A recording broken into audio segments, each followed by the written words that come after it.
Come on, let's go. And now, I'm asking the Holy Spirit to guide us today, to bless us today. I'm asking the Holy Spirit to clarify every confusion. I'm asking the Holy Spirit to bless us in healing, to bless us with peace, to bless us with joy, to bless us with everything that is in your heart today. Amen. Do you believe that God answers prayer? Oh, parang ilan lang yung naniniwala. Amen. Why come to church if you do not believe, di ba? Okay. Who among you believe that God answers prayer? Amen. Yes, I believe. Because I could not be able to stand before you if it's not for prayer. And for those who are still praying for me until now. Amen. Praise God. Nakakatuwa po at nakakagalak every time that we have this session of preaching. Because this add to the points of our growth. Okay. Okay, sige. Eto na. Punta na ako doon sa aking topic. I don't know why. I'm still anxious. Okay. Ang ating pong pag-aaralan ngayon is we will continue our series. This is the second installment of our series, Spiritual Growth. Nabanggit po ni Pastor Ferdy last time. Kasi last Sunday, series break tayo. No? So, the first time ay yung pong tinatawag na cycles of growth na ituro po sa atin yun ngayon. And now, ang akin pong ituturo ay stages of spiritual growth. Okay? So, these 4 stages of spiritual growth, which are named, number 1 is the childhood stage, tapos babyhood stage, at tapos yung childhood stage, yung adult stage, at saka yung manhood stage. No? So, 4 po yun. And these stages, ang gusto ko po sana mangyari ngayon is to make this teaching a mirror wherein you can see yourself nasaan ka dito sa stages na ito. Baby, child, young adult, o manhood. Pero tandaan po natin, pag nakarating po tayo sa manhood, hindi pa ho tayo tapos. Dahil pag tayo po ay natapos, we're going to heaven afterwards. Okay? So yung gustong pumunta na sa heaven, magmadali na. Amen? So go to childhood, babyhood, adulthood, young adulthood, then go to manhood, then graduate. Pero nonetheless, let us start with our first. In the scripture, 1 Peter chapter 2 verse 2 says, like newborn babies crave pure spiritual milk, so that by it you may grow up in your salvation. So sabi po ng 1 Peter 2 verse 2, we should be like a newborn baby that we crave for food, or we crave for the spiritual milk, so that we may grow up into salvation. How many of you do believe that you are saved already? Can I see the hands? Hindi ako niniwala sa sabi-sabi eh. Gusto ko yung pruweba. Amen. Do you believe that you are saved? Amen. If you believe that you are saved not just because of your confession, but because you believe it within your heart, sabi po ng Romans chapter 10 verse 9, if you believe and you confess, then you are really saved. Amen. Okay, Ephesians chapter 4 verse 13 to 15 says, until we all reach unity in the faith and in the knowledge of the Son of God and become mature, attaining to the whole measure of the fullness of Christ, then we will no longer be infants tossed back and forth by the waves and blown here and there by every wind of teaching and by the cunning and craftiness of people in their deceitful scheming. Instead, speaking the truth in love, we will grow to become in every respect the mature body of Him who is the head, that is Christ. So, doon po sa pangalawang verses na binasa natin, that is our goal, to be like Christ, to be like Christ. Can you say to your neighbor, to be like Christ? To another person, to be like Christ. Okay, yan po ang ating goal. So, sabi ni Peter, as a baby, you have to need the milk. Pero sabi ni Pablo in Ephesians, you need to go more maturer. In the book of Hebrews chapter 6, ang sabi niya, stop the elementary teaching of unrighteousness or elementary teaching of Christianity. So meron pong tinatawag na transition. Okay, so let's go to the introduction. The Lord is coming sooner than we think, and whether we like it or not, we must be ready at all times. Do you believe that Christ is coming? Actually, sabi po ng iba, dumating na siya. Hindi nga lang natin nakita. September 15 yata yung dumating siya. And there is still a prophecy that is saying the Lord is coming this year, 2025. Well, actually, before the 2025 came, I went to a convention in Cebu last 2019, and they said Jesus is coming between 2025 to 2050. Nasa 2025 na tayo, ano? Okay, so anyway, God knows when. But you also will know when Jesus will come. Amen? Hindi ka gugulatin ng Panginoon, buluga anak, nandito na ako, halika na. Hindi ho ganun ang Lord eh. Before the Lord comes, you will have your personal message from within you. And the Lord will prepare you. Amen? So, hindi ko tayo gugulatin ng Panginoon. Magugulat lang po yung mga nasa mundo. Uy, nasa na si brother? Di ba? Yung nasa mundo magugulat. Pero tayo, kayo ho ba? Ginugulat niyo ho ba palagi yung mga anak niyo? Hindi, di ba? Okay. Tuloy natin. So we encourage you to take every preaching a time to grow a little bit more. Every preaching po, we have to grow a little bit more. Because the knowledge that we have is not enough for us to understand the full knowledge and the stature of the Lord Jesus Christ. Baka po akala ninyo kaming matatanda na, alam na namin ang lahat. Hindi po. The more we know, the more we know less. Because there is so much to learn in Christ. So if you want to grow, you have to grow a bit every day, little bit every day. Okay? Every spiritual growth in Scripture has one thing in common, and that is growth. And we know that every living thing grows, but every dead thing does not grow. Amen. If your faith is growing, if your faith is alive, then ang kailangan po ng faith na yan, it must be growing. Okay. So, if we're going to live a vibrant living and maturing a relationship with Him, we have to grow. Otherwise, we'll just go to the motion. Ano po, alam niyo po ba yung mga Kristiyano na, oy, Sunday ngayon, attend tayo. Oh, tapos ng Sunday service, uwi na tayo. Oh, Lunes ngayon. Oh, di kanya-kanya. Okay? Some Christians are like that. Amen? They just show up during Sunday because they believe Sunday is for the Lord. And they are right. Amen? But to grow, it's not the Sunday only that matters. We grow every day a little bit more. Amen? Meron po akong isang kanta na nakita. Ito sabi niya rito, He's still working on me to make me what I ought to be. It took Him just a week to make the moon and the stars, the sun and the earth and Jupiter and Mars. How loving and patient He must be. He's still working on me. Alam niyo po kung ano nakita ko nakakatawa doon? Ginawa ng Lord ang lahat in a week. Pero ikaw under construction pa rin hanggang ngayon. You see, what's funny?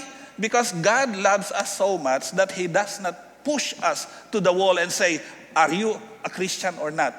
Amen? Binibigyan niya tayo ng chance to say that we believe in God. Amen? God always gives us chances to go past our lifestyle. Amen? Kaya nga ang tiyaga-tiyaga ng Panginoon sa atin dito eh. Amen? Do you believe it? Amen. Me, I believe it. How many times I failed my God. How many times I failed the mission of God. How many times I faced I put my face on the wall, but still I did not do, or I did not did what God wants me to do. And even until now, we are given chances to save faces, chances to give something for the Lord. Amen. Okay. Throughout the Bible, spiritual growth in Scriptures emphasizes that we could never be good enough to earn the favor of God.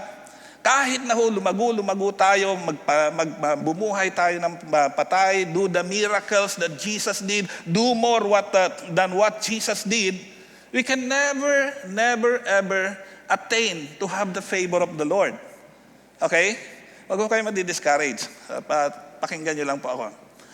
Hindi ho natin ma-attain yung favor ng Lord. Sometimes we think that we pray more, we are blessed more. Amen. How many of you think about it? Oh, I will do this, the Lord will bless me. Yeah, yes. The Lord will bless you for what you do, but it's because of Christ, not your works. Amen. Because every time God sees you, He is looking at Christ. Every time God looks at you, He's not looking at you directly. He's looking at the work of Christ in you. Amen po ba? It is only the blood of Jesus that matters. Can we give the Lord a hand of praise? Hallelujah. Mukhang masinsinang pag-uusap ito at kayo tahimik na tahimik. Dalawa lang ang pwede mangyari, makatulog kayo o kaya ay talagang mabaon sa karunungan ng Diyos. But nonetheless, I'll preach anyway. Okay, when we act like Jesus, we point others towards Jesus. Spiritual growth means being rooted in Christ and standing firm in Him. It also means demonstrating gratitude regardless of the situation. Wala dyan, sir. Okay. Ano po? Yung spiritual growth natin, ano po? Yung spiritual growth natin dapat rooted in Christ, standing firm in Him. Because if we are rooted in Christ, we can say thank you for everything that comes. Remember, the last time I preached, I told you that in everything, give thanks, for it is the will of God in Christ. Because giving thanks whenever we feel sorry for ourselves, we do things that is not worthy of God. Still, kahit na ano yung nangyayari sa atin, we thank God because that is the result of growth. Amen. Gratitude in everything is growth. Okay? So men who are growing in their faith should share their faith. Especially parents. Pakitaas po ang kamay ng mga parents dito. God expects you to put your faith on your children so that they may put their faith on their children after them. Amen. Sabi rito, in particular, parents shall pass their faith to the next generation. So if you are a parent, you have a responsibility to live out your faith and to encourage your sons and daughters to establish their own relationship with God through Jesus. So talagang, whether you like it or not, you have to be faithful to God for your children to be faithful to His God. Amen? And this was a traditional practice sa ancient Hebrew. Di ho ba, nabasa niyo yung Book of Numbers, Book of Deuteronomy, Book of Exodus. Ang sabi ng Lord dyan is, write the Word of God on the doorposts, write the Word of God on the walls, write the Word of God everywhere so that your children may see them and that they may follow them like you follow your God. Amen. So our faith should be transferred to our children. Amen. How many of you are praying with your children around? Minsan binabawala natin, oh children, get out, I will pray. No, don't. When you pray, show how you pray to your children. Because if you don't know if they are praying or not. I started my daughter, I prayed to the Lord every day with my daughter. Ano pa lang siya, 2 months. Tapos, lumaki na, 2, 3, 4, 5, 6. Naggagapang-gapang niya, nagpipray ako. I show her how to pray. 7 years old, sabi ko, anak, halika, pray na tayo. 7 years old, involved na siya. Pray na kami. Ganito mag-pray. Then 8 years old, sabi ko, anak, sige, mag-pray ka, ililid kita, igaguide kita. Amen. And until now, my wife is asking my daughter, 29 years old, my son, 24 years old, every day he asks them, did you pray? Did you read your Bible? Ang masaklap pa ho niyan, ako, tinatanong niya ako, nag-devotion ka ba? Malupit na pastor. Malupit na pastor yung asawa ko. Every day tatanungin niya ako, did you do your devotion? Sabi ko naman, sweetheart, pastor ako. Pastor ako, tanungin mo, nag-devotion. Mabuti na yung sigurado, sabi niya. Mabuti na yung sigurado. Oo nga naman, di ba? Sometimes, kala natin malakas tayo Pero hindi ho tayo malakas kung wala hong nagpapalakas sa atin. Amen. Can we give the Lord a hand of praise? Hallelujah. Okay, sige, let's dig deeper into the words. Number 1, babyhood stage.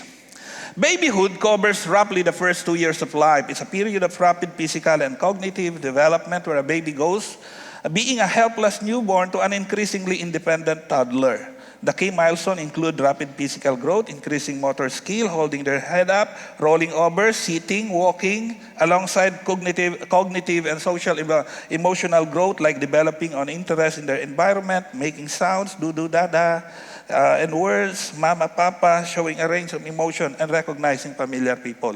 Wag ho kayong mai-stumble. Don't be discouraged when a baby does not recognize you, because they only recognize those who are around them. Amen? And dito ho sa church, cute baby, sabi ng baby, wah! Diba? Bumati na ho ba kayo na? Ako po, ngayon hindi na ako bumati masyado kasi na-offend ako pag umiiyak yung bata. Hindi ko kilala. Pero if they are a baby, they won't recognize people that are not around them. Amen. So, yun po yung baby stage. Okay? Nakita niyo po yung mga pagbago kayong dating dito. Di ba? Pagdating niyo po dito, makakamayan sila. Ikaw nakatayo lang. Bakit? I don't recognize you. Di ba? Pero pag tumatagal-tagal ka na, ikot ka na rin. Brother. Brother, kahit na hindi mo brother. Sister, kahit na hindi mo sister. Amen? Why? Because it is a tradition where our babyhood is being exposed, going to childhood, going to young adulthood, going to manhood. Okay, so we are born in the kingdom of God as babes in Christ. Do you believe it? When we first come to the Lord, we became baby. Whether we come to know the Lord as a youth or as an adult, we still enter spiritual life as a baby. Amen? Nung pumunta po ba kayo dito sa church, marunong na kayo mag-pray? Di ba? Ano yun? Prayer. Alam lang nating prayer, yung mga, di ba? Huwag na ako magbanggit. Pero pagdating sa church, we don't know how to pray. But when we go to the group and they start praying, okay, that's how they pray. Then, tumatagal tayo, then we pray like them. Amen ho ba? Alam po ba ninyo, do you know that your children, the first words that they spoke a first time is the very words you give them to speak. Amen? Contest kami ng asawa ko niyan doon sa panganay. Daddy. Sabi niya, Mommy. Daddy. Mommy. After ilang buwan, sabi, Dad, panalo ko. Panalo ko, why? Because I injected so much daddy on the mind of my baby. Okay. So it would not be normal for a baby to be born the same day, begin to walk and talk. Babies must go through many stages of development. Baby is expected, but nonetheless, baby is expected to grow. So every baby Christian who got to know Jesus Christ the first time, they have to grow. We expect them to know more Christ. If ako po magpo 40 years na sa Panginoon. I'm nearly 40 years in the Lord. Amen. If after 40 years in the Lord, I don't know my Bible well, that's a big question of why. If I am 20 years in the Lord, and I don't know how to pray, that is a big question. Why? If I am 10 years old in the Lord, still I am saying, do dada. That is a big question. Why? Why you did not grow? Amen. So we have these stages that we should go past them. In the book of Hebrews chapter 5 verse 12 to 14, it says, in fact, though by this time you ought to be teachers, you need someone to teach you the elementary truths of God's word all over again. You need milk, not solid food. Anyone who lives on milk, being still an infant, is not acquainted with the teaching about righteousness, but solid food is for the mature. who by constant use have trained themselves to distinguish from good and evil. Ang mga baby po, hindi pa sila makapag-distinguish ng truth from deceit. Amen? They might have a hint, but to know the truth, hindi pa. Kaya ho tayo, nagdi-discipleship tayo dito sa God is Able, di ba?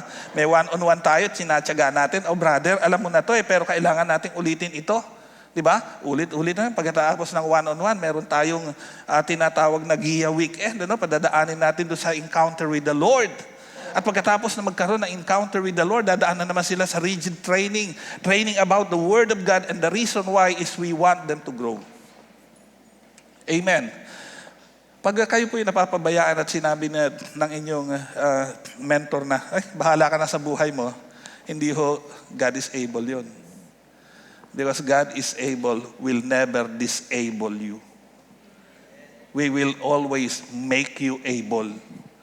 Amen ho ba? Yun yung God is able, kaya nga God is able eh. Okay? So the Bible says the milk of God's Word as the first principle. I think nariyan yan.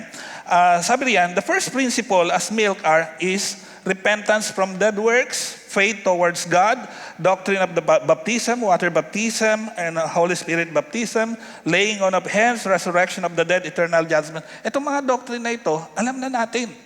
Amen po ba? Ako po, tanungin niyo ako, kapag merong may sakit, alam ko na agad ang gagawin. I have to pray, I have to lay my hands. Amen? Pag baby, hindi pa nila alam, uy, may sakit yung, pastor, punta ka rito, may sakit yung anak ko. Diba? Pero pag tayo matured na, if we are on the maturity, then we will not call the pastor, we will just inform them, include my parents, include my baby in your prayer because she is or he is sick. But we are to pray, in the name of Jesus, you are healed in Jesus' name. Amen. Wala na tayo doon sa elementary. But if you are a children or child in the Lord, ganun pa rin. Okay, characteristic of babies, talo na ako doon sa childhood. Mahaba to eh. Natural newborn babies are totally dependent upon our parents for all our need. Babies cannot sit, crawl, walk, or run. We cannot feed ourselves or change our nappy. All our needs are met by other people. We often make those known by crying as we have no other way to express them. Okay, punta tayo sa spiritual babies. A new convert must be taught how to study and read the Bible. We do not have the ability to feed ourselves. We must be taught how to communicate with God, how to pray, just as a natural baby must be taught to communicate with people. We must be taught how to walk with God, the same as a natural baby must learn how to sit up, stand, and eventually walk and run. So, a newborn baby, or a baby in the Lord, tinuturuan pa tayo. This is how you pray. Amen. Madadaanan po natin yan sa one-on-one. Kaya po, if you are new today, we want you to go through the process so you would know how to pray, how to read the Bible, how to understand what the Scripture is saying, how to have faith in the Lord, how to pray for healing, how to know what is true. Amen. If you are new to the Lord, we will go you through that. Why? Because it is important for us to grow in the Lord. Can I hear an amen? Hallelujah. So unfortunately, sabi po rito, sometimes we bring people to the church, and after they were converted, they accept the Lord Jesus Christ as Lord and Savior, then we leave them to the pastor. Pastor, ayan na, dinala ko na, bahala ka na. Kaya po may discipleship, lahat po tayo, we are doing our part. Amen? Amen ho ba? Ako po, the motive I go to this church 2 years ago was just to sit, attend, hear the Word of God, go home. Yun lang po ang goal ko. That's my goal. Amen? I just want to hear the Word of God. I just want to sing the praise and worship. I just want to have fun in the Lord during Sunday. Then after that, go home. But that is not the will of God. The will of God is for you to grow maturer, and know the Lord more. Amen. Hallelujah. Did you know that we receive Jesus as Lord and Savior, we are saved. Amen. And then God took us up into heaven and we bump to Jesus and we will say, who are you? Pwede ho ba mangyari yun? Could that be possible? You're saved, you went to heaven, you accept Jesus as Lord and Savior, you died, you went to heaven. And then when you are walking on the heavenly park, you bump into Jesus. And you might say, who are you? You bump to Paul, who are you? You bump to Abraham, who are you? If you do not know your Bible, you will bump with them and you don't even know them. Amen. So Christian should know the Bible, because through the Bible we could know Jesus more. Amen. Childhood stage. Gusto ko makarating doon sa manhood. These are the children. Characteristic of children. Ephesians 4, verse 14 to 15. Then we will no longer be infants, tossed back and forth by the waves and blown here and there by every wind of teaching, and by the cunning craftiness of men in their deceitful scheming. Instead, speaking the truth in love, we will in all things grow up into Him who is the head, that is Christ. Matthew chapter 18, verse 2 to 4 said, He called a little child and had him stand among them.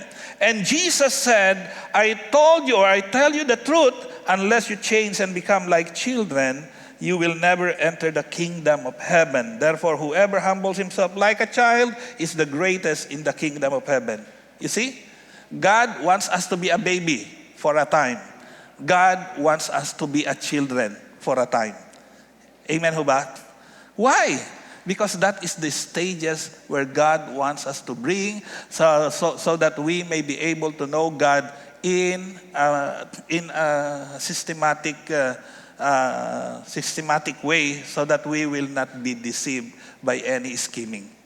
Jesus said, there will be a time that somebody would say, Jesus Christ is on the corner, and everybody will go to that corner. Ano po? Darating daw po yung araw na magsasabi, nandito si Jesus, pupunta ho tayong lahat. No, but those who are not children in the Lord, those who are not infants in the Lord, will not go through that. Amen? Sa Pilipinas po, maraming Jesus. Alam niyo po ba na sa Pilipinas, mga Pilipino naman karamihan, maraming Jesus doon. Naglalakad, nakadamit ng puti, merong na violet, tapos sumisigaw ng, magsisi kayo! Ako ang daan! Ako ang katutuhan. Marami yung ganun. But all those are false Jesus. If you are not mature in the faith, you will go through that process and you might believe that He is really the Christ. Amen? So marami ho yan. Okay? So tingnan po natin. The negative and the positive things connected with the nature of a child. Number one, sabi niyan, Jesus points us that children as a whole are humble, trusting, and obedient. Sino po rito yung mga humble, trusting, and obedient? If you are still baby in the Lord, you are humble. Pag sinabi sa'yo, gawin mo to, ay opo, pastor. Sabihin, punta ka doon, ay opo, aatin po ako dyan. Amen? Kasi humble, obedient. Maganda yun eh. Di ba? Hindi sinabi ni Jesus na do not be like a child. Ang sabi niya, be like a child on the positive manner. Ano po? Because children as a whole are humble, trusting, and obedient. Even if they do not know. Yung mga anak ni Sir Arlene, di ba? Kita ko, lalagay ng mga envelope eh. Tanungin mo, para saan yan? Ewan ko, pinalalagay lang ng nanay ko. They are just obeying. They don't even know that they are serving the Lord. Amen? Because children are obedient. They are humble. No, they are trusting. They trust that their mother is not joking. Di ba? Okay? Okay, so, pangalawa, they will normally do anything you ask them to, trusting that whatever you say is correct. Alam niyo po ba nakaaway ko ang anak ko dahil dyan? Nung hindi pa nag-i-school, ang anak kong panganay masunurin. Nung nag-i-school na, kaaway ko na teacher. Sino po nakaranas niyan? Mas sinusunod ang teacher kaysa nanay na. Tama? Nag-away talaga kami nung teacher. Kasi, biro nyo, sabi ho nung teacher, eto ay aeroplano, eto ay... Tapos pagdating doon sa isa, ito ay missile. Yan ang mga sasakyang panghimpapawid. Sabi ko sa teacher, sabi ko sa anak ko, hindi pwede maging sasakyan ng missile. Kayo ho ba sasakay sa missile? Sabi ng teacher, sumulat ako sa teacher talaga, away na to. Sumulat ako sa teacher, yung pagtuturo mo, itama mo. Ang missile hindi sasakyan. Ano? Di ba? Pumunta siya doon sa school, sinabi yon, kinorek ng teacher, sabi ko, salamat. Sasakyang himpapawid. Ayaw pa na rocket. Pambihirang teacher to. Ma-pride din. Ayaw ng rocket ship. Ang gusto, sasakyang panghimpapawid. Tinagalog na. Minsan po, ang bata daw ho, masunurin. Madaling pasunurin. Amen. Okay, situational. They are not too proud to humble themselves before God and men. Sa mga may anak po rito, yung mga anak niyo po ba nagsosorry? Bakit sila nagsosorry? Kasi, sige anak, pag hindi ka nagsorry, lagot ka sa akin. Di ba? Anyway, yung mga anak po natin, kahit na against do sa loob nila, sabi nila, sorry. Diba? Sorry. Sinabi ko na. Sorry. Diba? Nagsisigawan, sorry. But anyway, they were not ashamed to humble themselves before men. That's children. And children in the Lord should be like that. They should be humble. They should be appealing do sa kanilang pagiging bata. Okay, they have not learned, at least in the most cases, to be stubborn. Ano po? Willful and rebellious. In that way, we can learn from children. Hindi pa naman sila rebellious na ganun. Amen. But as a baby in the Lord, kailangan makuha natin yan. Okay, spiritual children, kailangan ng guidance, spiritual diet, at karamihan ho sa inyo, mga magulang at kapatid, kapag bago po tayo sa ating Panginoon, wag ho nating gustong malaman ang lahat. Amen. Ulitin ko po kasi ako po, when I started with the church, I started speaking my faith. Alam niyo po kung anong una kong sinabi? Na born again ako. Tumanggap ako sa Lord para ako nasa heaven. Amen. Nanginginig yung kamay ko, nanlalamig. Because I received Jesus Christ as Lord. And when I hear the preaching, I told myself, I will be on that pulpit someday. You know what? Gusto ko magturo agad. After 5 months, I was in the pulpit. I was in the pulpit teaching.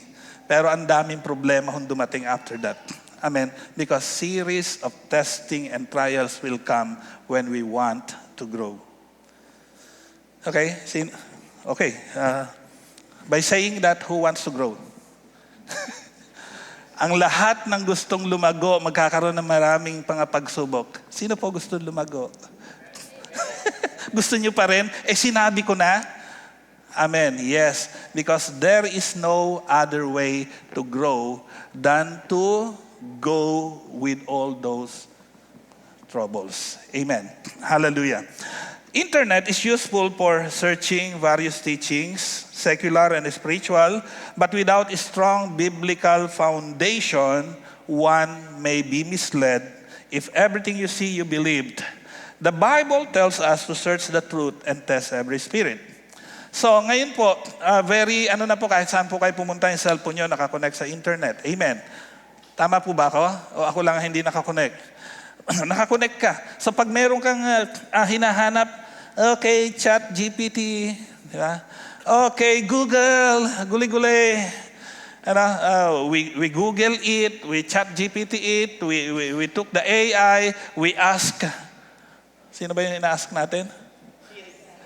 Si? Siri. Siri. Di ba? We ask Siri, we ask sino isa sa Samsung?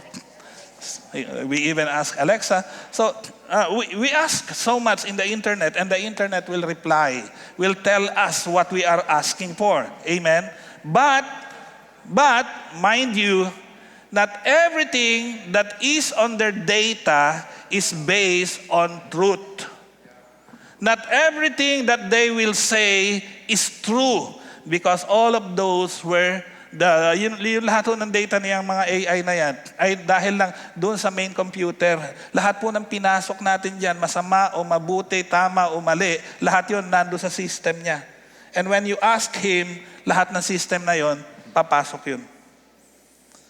Okay po ba? So not everything in the internet is true. Okay? So you have to believe your Bible more than anything else. Amen? Okay, so adulthood is stage. The youth stage, ay sumis, lumilipad na. The youth stage is a transitional period of human development between childhood and adulthood, characterized by significant physical, cognitive, and psychological, psychosocial changes. So this stage is more a socially constructed category than a fixed biological age range. And its specific definition varies widely across cultures, institution, and legal context. So, ang adulthood stage, ito po yung in-between maturity at doon po sa in-between childhood. So pag nasa young adulthood ka na, marami ka ng kakayanan. Amen. How many of you can pray? Can I see the hands? I would ask you to pray in front. Bakit bumaba? Hindi, joke lang po ito. How many of you can pray? Amen. How many of you can recite a verse? Amen. How many of you can share their faith? How many of you can build a church? Ang laking challenge. Ang laki ng agwat. Confirm. Pastor, si Jay nagtaas na ng kamay. Apa, bakit tandaan na? Kasi sabi niya, ganun. Okay, so makikita po natin that this stage, meron ng capability. Amen? Kaya mo nang tumugtog ng gitara, kaya mo nang magpakanta, kaya mo nang magkamay ng tao, kaya mo nang mag-share ng Word of God in a little bit, hindi man exploratory, ay nakakapag-share ka na. So this is the young adulthood stage. 1 John chapter 2 verse 4 says, I write to you fathers because you have known him who is from the beginning.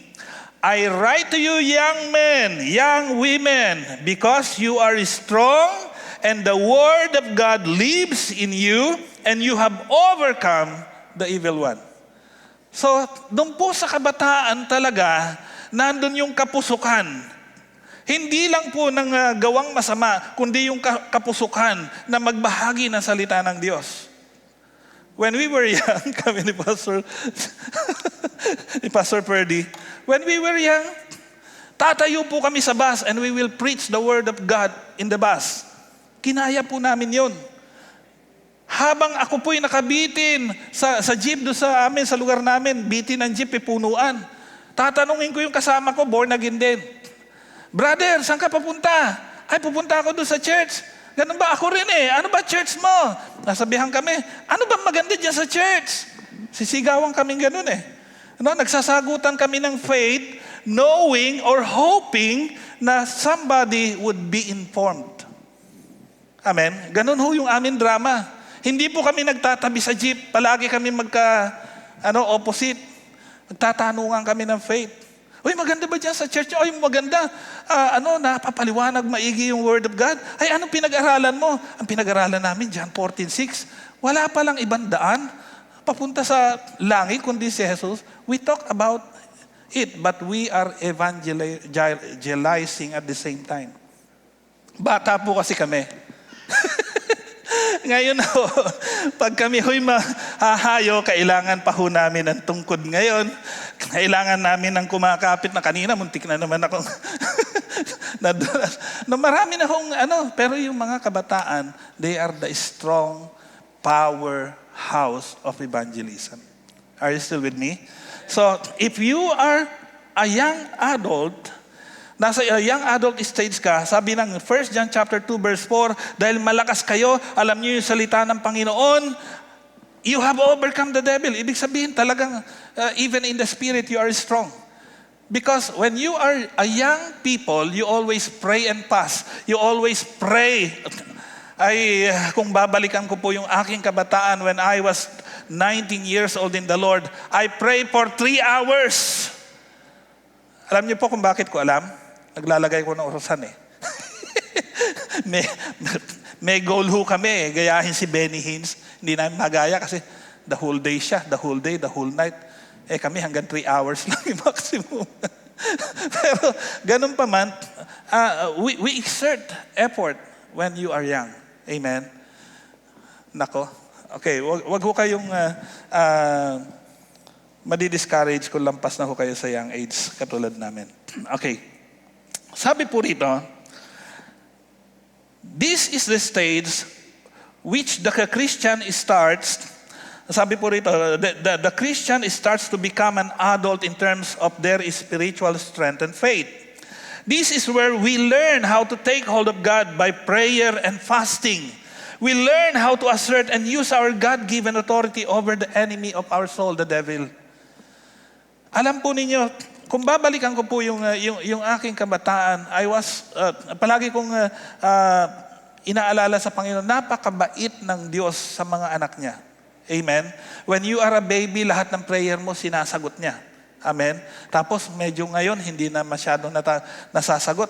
Nakaranas ka na naman ng ibang stage. Alam po ninyo, nung nakaranas na po ako ng young adulthood stage, alam niyo po yung nagpray ako, Lord, magde-date po kami ng aking girlfriend. I don't have a money, Lord. Can you give me 35 pesos? Hello? This is a true story.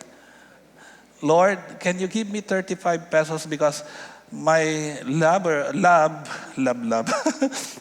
my girlfriend and I will go to Dunkin' Donut to have a date. 35 pesos. And I don't have a job. I don't have money. I don't want to ask my mother. Siyempre, pagalitan ako, di ba? Then I prayed. You know what? What happened? I walked the garden and under the plant, I saw money rolled. I pick it up. I count it. 35 pesos. Exactly. I asked 35 pesos kasi binilang ko na isang dalawang iced tea saka dalawang banwich, 35. Tapos may pamasahe naman ako. Di ba? 35. I pick up, sabi ko, Lord, eto ba yung sagot mo? 35 pesos. What do you think? Ha? So, hindi ako basta-basta. Amen? Hindi ako just. So, I took the money. Yan po yung English ng basta-basta, just. I took the money and I sit near where I found the money. Umupo ako doon, nagtagal ako, tambay. Tinitignan ko kung may maghahanap. Hindi ko naman po pwedeng sabihin, oy, sa'yo ba to? Oy, sa'yo ba to? Hindi, syempre sabihin nila, akin yan, di ba? So, hawak ko yung pera, tinignan ko kung may maghahanap. Isang oras na ako, wala. Sa akin talaga to. Amen. Then I go and have a date with that 35 pesos. Ganon ang kabataan eh. Amen ho ba? Ganon ang kabataan. Meron pong dinala sa bahay ko. Lumulutang, nasa loob ng jeep, lumulutang. Nakakita na ho ba kayo nun? Yung babae lumulutang, nakatihaya. Nakakita na ho ba kayo? sabi ng asawa ko, kapapanganak, huwag mong ipapasok dito yan. Kikita niya, nakalutang doon sa loob ng jeep eh. Lumulutang ho eh, demon possessed. So, sabi ko, hali kayo sa church. Dinala ako sa church. Doon ho sa church, nagrambulan na doon. Sabi ho nung kasama ko na nakakakita, sabi niya, may mga ahas na lumabas sa kanya nung kinakaos out niyo. At tapos, bumaba na siya. At pagbagsak niya gano'n, okay na siya. Sabi niya, yung kaluluwa ko nakakulong sa bote ng tanduay. Sabi niya gano'n. Sinabi po niya yan. And that lady is now in Saudi Arabia. May anak na, may pamilya na. But still, kung babalikan ko po yun, when we were yet strong, alam ng demonyo kung paano tayo, Amen ho ba? Kaya kung akala nyo na madali lang ang buhay ng Kristiyano, hindi, pero masaya. Amen ho ba? Bakit po masaya? Every trials, after trials, there is victory. And you go a little bit closer every day with the Lord. Every victory, you grow a little closer to the Lord. Amen. Hallelujah. Manhood na po tayo para matapos ako. The adulthood stage or the manhood stage. This is the maturity stage. Ephesians chapter 4 verses 11 to 13, sabi po riyan, His gifts were same, ano ito? Amplified kasi ito eh. His gifts were varied. He himself appointed and gave men to us, some to be apostles, some messengers, some evangelists, preachers of the gospel, traveling missionaries, some pastors, shepherds of the flock, the teachers. His intention was the perfecting and the full equipping of the saint, his consecrated people, that they should do the work of ministering toward building up Christ's body, the church, that it might develop until we all attain oneness in the faith and in comprehension of the full and accurate knowledge of the Son of God, that we might arrive at really matured manhood, the completeness of the personality, which is nothing less than the standard height of the fullness of Christ and the completeness found in Him. Ang dami kasi amplification. Okay, so ang sabi po doon sa maturing stage or adulthood stage, ano po, pag ikaw ay nagmamature na sa Panginoon, you will know your calling. Every one of us had a calling. Amen. Romans 9:10-11 or 9:11. No po, the calling, 9 verse 11, the calling of the Lord is irrevocable. Nung tinanggap mo si Jesus as Lord and personal Savior, alam ng Diyos kung saan ka mapupunta. Alam ng Diyos kung ano gagawin mo sa church. At huwag mong isiping uupo ka lang sa church dahil hindi yun ang iniisip ng Diyos para sa'yo. Amen ho ba? Alam ng Diyos na gagamitin niya yung bibig mo. Alam ng Diyos gagamitin niya yung puso mo. Alam ng Diyos gagamitin mo yung skill mo, yung talent mo, yung resources mo. God will use everything in you. And that is part of God's purpose. Amen? Don't you know that we are not just, hindi lang ho tayo pamparami ng church. Nakakatuwa po, marami po tayo. Amen? But we are not called to be a seater. We are called to be a servant. Pakisabi po sa inyong katabi, you are called to be a servant. Huwag ho kayong magduda. Kahit na bago lang yan. Huwag ho kayong magduda kahit na wala siyang, sabihin niyang wala siyang alam. Huwag ho kayong magduda, sabihin niyo sa kanya, you are called to be a servant. Come on, sabihin po natin, you are called to be a servant. Amen ho ba?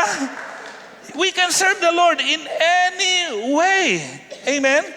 By sitting there and smiling at me, did you know that you are giving me energy to preach more? Amen? Kaya hanggat ngumingiti ho kayo, nandito po ako magpipreach. Patagalan ho tayo. Amen? So, we have something to do in the church. We have something. God has something for you.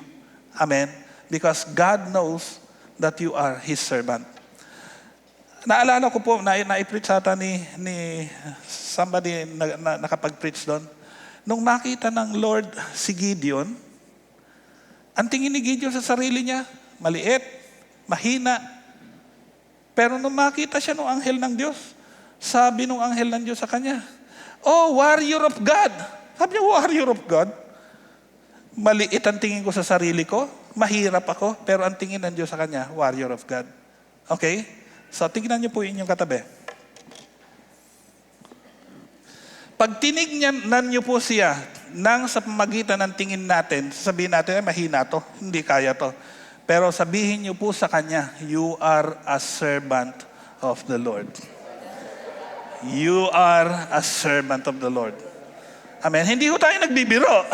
Amen ho ba? Because that is what the Bible is saying, that we are all servant of the Lord and the purpose of God is in us. Okay, heaven is not our goal. Pakinggan po natin. Heaven is not our goal. It is our destiny. Hindi siya goal. Bagamat sa atin, pag hirap na tayo, Lord, ako po, nung hirap na hirap ako sa mga pinagdaanan ko years ago, sabi ko, Lord, kung hindi ako makalakad papunta sa kaharian mo, gagapang ako. At kung hindi ako makagapang, basta gugulong ako, makarating lang ako sa iyo. Ano? Ginagawa nating goal ang langit Hindi ho, destiny ho natin yon. Lahat ho tayo pupunta doon. Amen. Palakpakan po natin ang Panginoon. Hallelujah.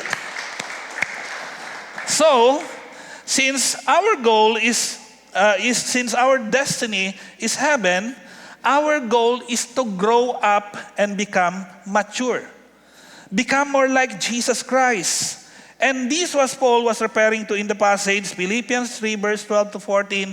Not that I have already attained all this or have already been made perfect, but I press and take hold of that which Christ Jesus took hold of me. Brothers, I do not consider myself yet have taken hold of it, but one thing I do, forgetting what is behind and straining forward to what is ahead, I press on toward the goal to win the prize, for which God has called me heavenward in Christ Jesus.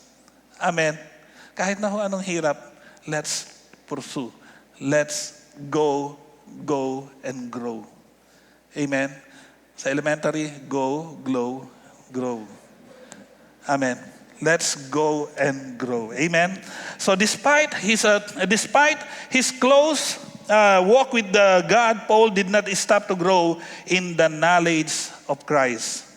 And the sad truth is that some people remain in the baby stage. Tingnan niyo po yun yung katabi. Don't remain in the baby stage. Grow. Amen. Grow. Amen. 2 Corinthians 3 verse 18. And we who with unveiled faces all reflect the Lord's glory are being transformed into His likeness with ever-increasing glory which comes from the Lord who is the Spirit. Amen. Conclusion. Meron ho ba kayong natutunan? Sana naman. Sa conclusion po natin, God's plan and purpose for us is to grow up in Christ. Could I hear an amen? He wants us to have the dependency and innocence of a baby, but He does not want us to remain a baby. He wants us to have the faith, the humility, and trust of a child, but He does not want us to stay a child. Amen.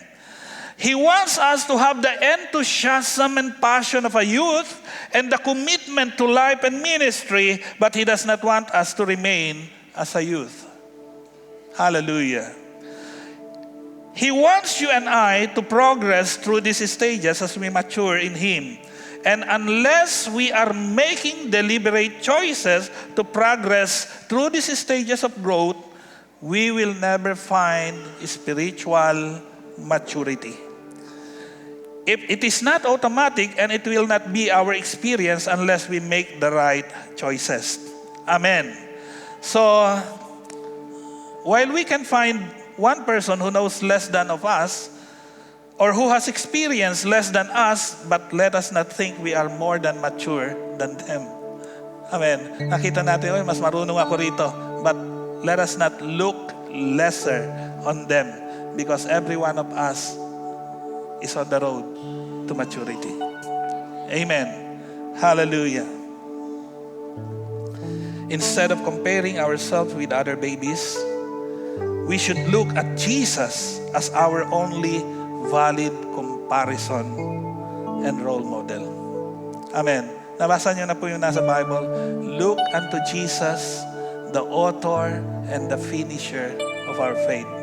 Siya po ang nagsimula, siya rin ang magtatapos ng pananampalataya ng bawat isa po sa atin. Amen.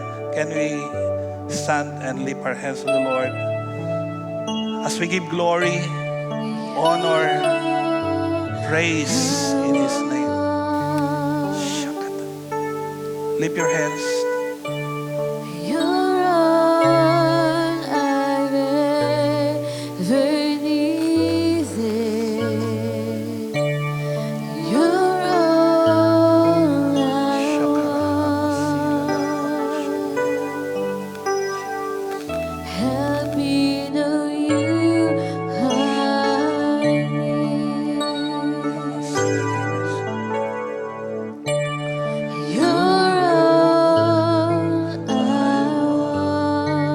sing that song?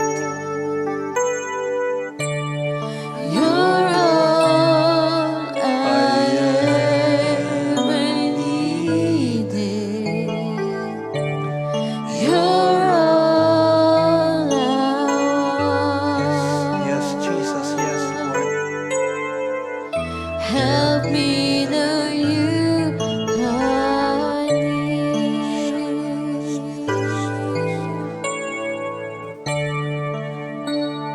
Draw me close to you.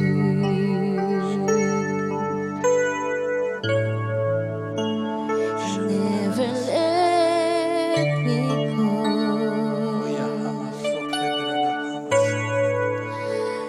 Lay it all down again to hear you say that I'm yes, God, you are the Son, and you are my desire. Singing to God and asking no one else. No one else will do. Yes, oh Lord, 'cause nothing else, 'cause nothing else could take your place. To feel the warmth of your embrace and help me find a way. Bring me back to you.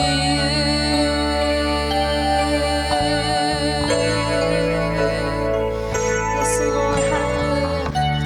You're all I want. Yes, all we need. You're all I ever needed. You're all I want. Help me know you are. Let's sing it for the last time. Lift your hands to the Lord. You're all I want. You're all I ever needed. You're all I want. Help me know you are near. Heavenly Father, in the mighty name of Jesus, Lord, we thank you for this opportunity, Lord God, once again, to pray for spiritual growth. God, we know and we believe this is your will for us to grow. Heavenly Father, I ask and I pray, each and every one be strengthened, Lord, be rooted in Christ. I ask and I pray, Heavenly Father, that you would lead us into a full-grown, matured disciple of Christ. And alam po namin, Panginoon, all of these verses, all of these words could only lead to be an information without transformation. Lord, I ask and I pray, transform our mind, our hearts, our whole being. Make us aware, Lord, that you have called us not, Lord God, to be a seater in the church, but to be a servant of the Lord. Lord, right now, I pronounce your blessing of maturity upon each and every one, oh God, who have come today. And I ask and I pray in the name of Jesus Christ, pour out your anointing upon each and every one, and let Jesus rule and reign upon our hearts. We thank you, Father. We bless and honor you because we know and we believe that you are God and there is no one like you. Can I ask everybody to lift their hands, particularly and especially those who have come just for today? I want to lead you in a repentant prayer. If we want to accept Jesus Christ as Lord and Savior. If you want to be a child of God, if you want to go to the Father in heaven one day, you need to receive Jesus as Lord and personal Savior. Can you join me in this prayer? Sabihin po natin ang panalangin ito. Let us all pray this prayer. Heavenly Father, Heavenly Father, in the mighty name of Jesus, in the mighty name of Jesus, your Son and our Lord, your Son and our Lord, today today I ask you I ask you to come rule and reign to come rule and reign in my heart today. in my heart today. Father, forgive me Father, forgive from me all of my unrighteousness, from all of my from unrighteousness, all of my sin, from all my sin, from all of my wrongdoing. from all my wrongdoings. And today I And pray, today I pray, let your grace come upon me. let your praise be upon me. Forgive me, Forgive me, cleanse me, cleanse me, and make me your own. and make me your In own. Jesus' name I In pray. Jesus' name I pray. Please write my name Please write my name on the book of life in in heaven. the book of life of heaven. And in the name of Jesus, In the name of Jesus, help me help to me grow in the grace To grow in the and in the grace knowledge of Jesus in the Christ, knowledge of my Jesus Lord. Christ, my Lord. Thank you, Jesus. Thank you, Jesus. I receive you in my heart, I receive you in my and I heart. believe I am saved. And I believe I am In saved. Jesus' name, In this we Jesus' pray. name I pray. Amen and amen. God bless you, and may the Lord bless each and every one of you. Hallelujah, hallelujah. Praise the Lord. Can we say thank you, Lord? Thank you, Lord. Yung mas malakas pa, thank you, Lord. Thank you, Lord. One more time, thank you, Lord. Thank you, Lord. Amen. Hallelujah. And as we declare the victory, let's give it to our God. Amen. Hallelujah. And I will go beyond the mountains, beyond the farthest distance I can be. I will tell the world how much you love me. And I will go beyond the highest praise, for the things you've done are priceless. I will go beyond my capacity to tell the world of all you've done for me. Come on, from the last time, sing I will. And I will go beyond the mountain, beyond the farthest distance I